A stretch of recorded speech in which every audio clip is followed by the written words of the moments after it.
श्री स्वामी समर्थ सर्वांना. स्वामी कृपेने तुम्ही सर्व व्यवस्थित असाल अशी स्वामीचरणी प्रार्थना करते. द लॉर्ड दत्तात्रय संप्रदाय या यूट्यूब चॅनलवर आपलं स्वागत आहे.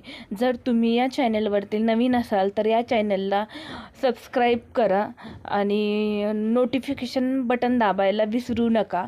या चॅनलवर तुम्हाला दत्त संप्रदायातील जेवढे काही सद्गुरू असतील, जसं की स्वतः श्री स्वामी समर्थ महाराज जे अक्कलकोटमधील आहेत, स्वतः दत्तगुरू, गाणगापूरमधील स्थित दत्तगुरू, शिवाय श्रीपाद श्रीवल्लभ, शेगावचे गजानन महाराज, शिर्डीचे साईबाबा, खोपोलीचे गगनगिरी महाराज आणि अहमदनगरचे मेहेर बाबा यांच्याबद्दल थोडीशी माहिती सांगण्याचा मी एक छोटासा प्रयत्न करत आहे.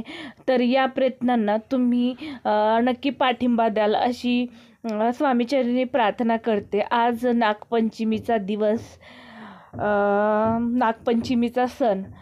तसं तर काही ठिकाणी नागपंचमीच्या दिवशी यात्रा भरवल्या जातात. तसं माझं मूळ गाव जामखेड, तर आज जामखेड या गावाची सुद्धा नागपंचमीची, नागेश्वराची यात्रा भरली जाते. आणि तुम्हाला मी सांगू इच्छिते की नागपंचमी उपवासाचं एक विशिष्ट असं महत्त्व आहे. त्यामागे एक कथा आहे. ती कथा अशी की 5 युगापूर्वी सत्तेश्वरी नावाची एक कनिष्ठ देवी होती. सत्तेश्वर हा तिचा भाऊ होता. सत्तेश्वराचा मृत्यू नागपंचमीच्या आदल्या दिवशी झाला. त्यामुळे भावाच्या शोकात सत्तेश्वरीने अन्न ग्रहण केले नाही. त्यामुळे त्या दिवशी स्त्रिया भावाच्या नावाने उपवास करतात.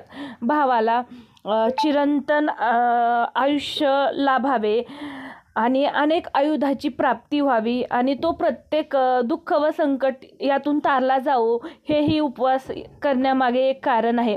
नागपंचमीच्या आदल्या दिवशी प्रत्येक बहिणीने भावासाठी देवतांकडे हाक मारल्यास त्याचा भावाला 75% लाभ होतो व त्याचे रक्षण होते.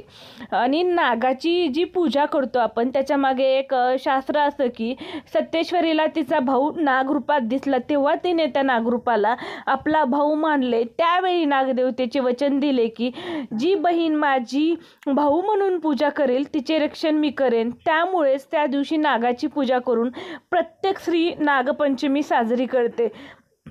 नवीन वस्त्रे व अलंकार घालण्याचे कारण सत्तेश्वरीचा भावासाठीचा शोक पाहून नागदेव प्रसन्न झाले होते.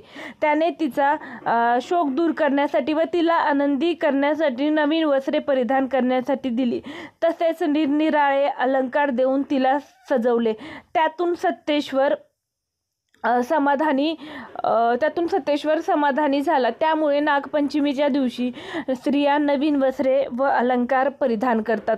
आणि मेहंदी लावण्याचे महत्त्व असं की आपण नागपंचमीच्या 2 दिवस अगोदर म्हणजे भावाच्या उपवासाच्या आदल्या दिवशी मेहंदी लावतो. त्याचं कारण असं की सत्तेश्वर नागराजाच्या रूपात सत्तेश्वरीच्या पुढ्यात उभा राहिला.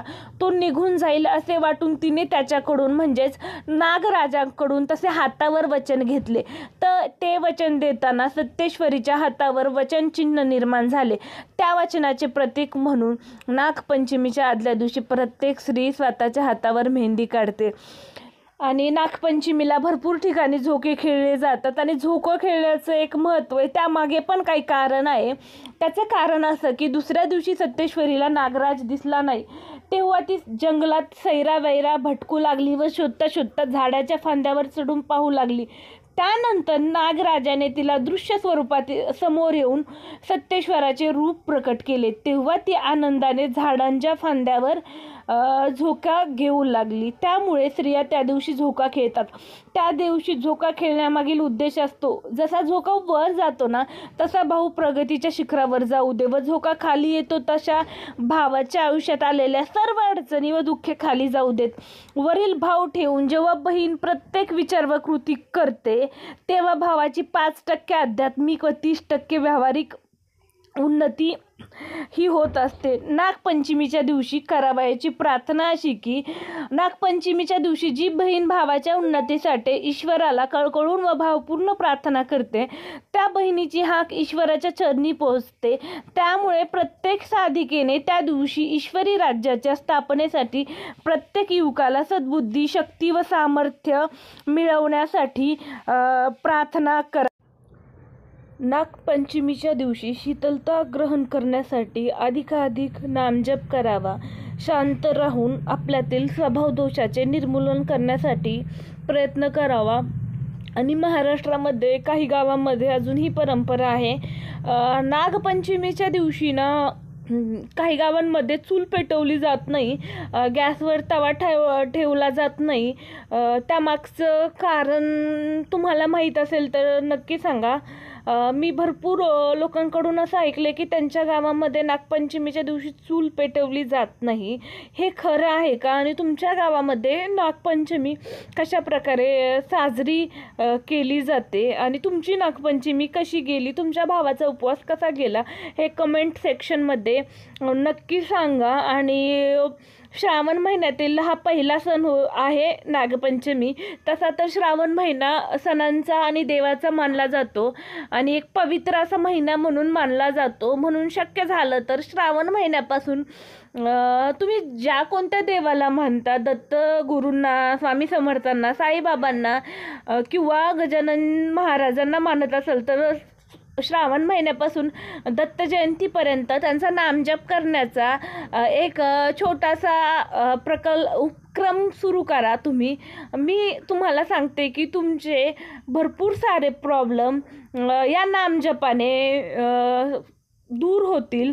आणि दत्त जयंतीपर्यंत खूप टाईम आहे, तर तुम्ही रोज थोडा जरी जप केला तरी त्यातून तुम्हाला खूप सारा फायदा होईल आणि तुमचे प्रॉब्लेम पण दूर होतील आणि ईश्वरी शक्ती तुमच्याबरोबर राहील. आणि तुम्हाला नागपंचमीच्या हार्दिक शुभेच्छा. व्हिडिओ आवडला असल्यास नक्की कमेंट करा. श्री स्वामी समर्थ.